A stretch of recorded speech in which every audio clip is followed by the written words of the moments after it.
champion is also Australian from Government College of Technology. I am English champion season ஆலாம் இருக்கு. இப்போ என்ன பார்க்கணும் strength of material columns and struts பார்க்க போறோம். இது கேட் 2006 ல கேட்கப்பட்ட கேள்வி. என்ன கேட்டிருக்காங்க?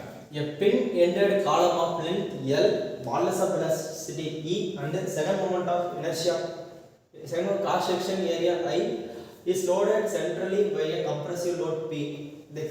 The critical bucking load CR is given by. So என்ன pin-ended column-ன்றாங்க. pin-ended column-னா ரெண்டு பக்கமும் இன்ஜின் வந்து சொல்றாங்க. pin-ended column அப்படினா என்ன அர்த்தம்?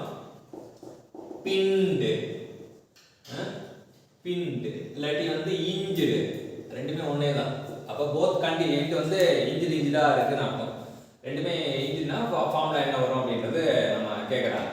சோ இதுல எல்லா ஃபார்முலாவும் இர்ரிலவெண்டா இருக்கு. அப்ப வந்து நம்ம என்னன்னா டி தான் right answer.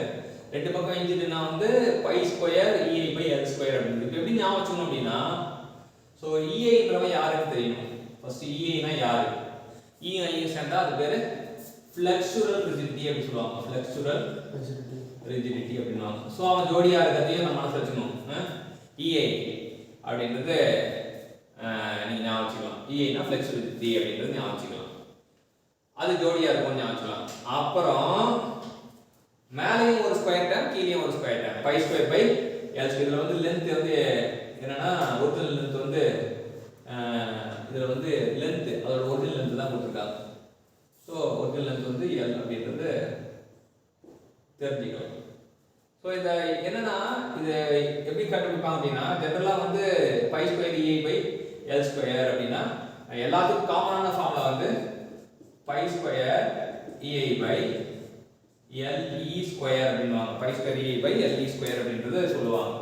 π square EI / LE square LE-னா எஃபெக்டிவ் லென்த்.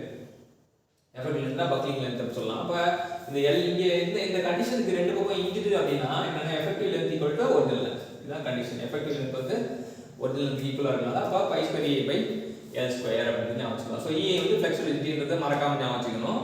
மேல வந்து π ஸ்கொயர் கீழ வந்து L ஸ்கொயர். L வந்து L should be the original length அப்படின்றது. எஃபெக்டிவ் லென்த் போட்டாலும் எஃபெக்டிவ் லென்த் ஸ்கொயர் தான். ஆனா இங்க வந்து π இந்த ஒரிஜினல் லென்த் இருக்கலாம். இப்போ நான் எப்படி ஞாபகம் வச்சுனா I π E π அப்படின்னு சொல்லுவேன். எப்படி ஏன் அப்படின்னா என்கிட்ட ஒரு பை இருக்கு, உங்ககிட்ட ஒரு பை இருக்கு. I π E π. இப்போ ரெண்டு பைக்குள்ளேயும் ரெண்டு L இருக்கு அப்படின்னு சொல்லிட்டு ஞாபகம் வச்சுக்கணும். ஸோ இதான் வந்து நான் ஃபார்முலா ஞாபகம் வச்சுக்கிற மெத்தட். I π E π ரெண்டு பைக்குள்ளேயும் ரெண்டு L இருக்கு அப்படின்னு ஞாபகம் வச்சுக்கணும்.